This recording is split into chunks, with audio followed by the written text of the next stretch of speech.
মিশরের কথা উঠলেই চোখে ভেসে ওঠে মরুভূমি আর সেই রহস্যময় ত্রিভুজাকৃতি পাথরের পাহাড় পিরামিড। হাজার হাজার বছর ধরে দাঁড়িয়ে আছে ওগুলো, রোদ বালি ঝড় সবকিছু মোকাবেলা করে। দেখে মনে হয় সময় যেন থেমে গেছে ওদের সামনে। মানুষ চলে যায়, রাজা বদলায়, সভ্যতা পাল্টায়, কিন্তু পিরামিড থেকে যায় আগের মতোই অবিচল। মিশরের এই পিরামিডগুলো আসলে তৈরি হয়েছিল রাজাদের কবর হিসেবে। ফারাওনের বিশ্বাস ছিল মৃত্যুর পরও জীবন আছে, আর সেই জীবনের যাত্রা শুরু হয় পিরামিড থেকেই।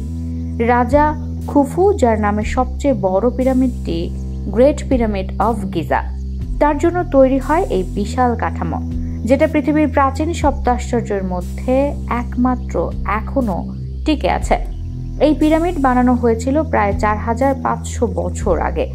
সেই সময় কোনো কংক্রিট ছিল না, কোনো মেশিনও ছিল না। তবুও বিশাল বিশাল পাথর, প্রতিটির ওজন প্রায় 2 টন, একটার উপর আরেকটা এমনভাবে সাজানো হয়েছে যেন কারো নিখুঁত হাতে আঁকা ডিজাইন।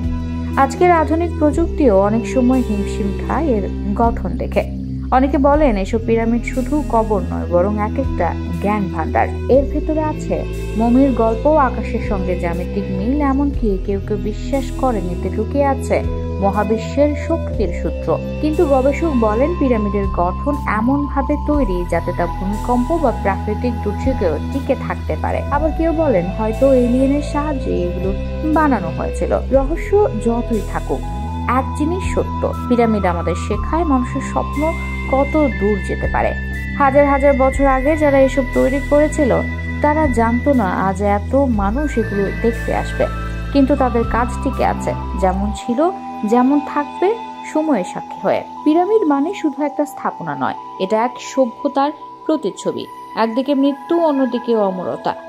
এই দুয়ের মাঝখানে দাঁড়িয়ে থাকা এক চিরন্তন বিস্ময়। You are watching Raj TV, Jagorone, Bangladesh. Please subscribe our channel.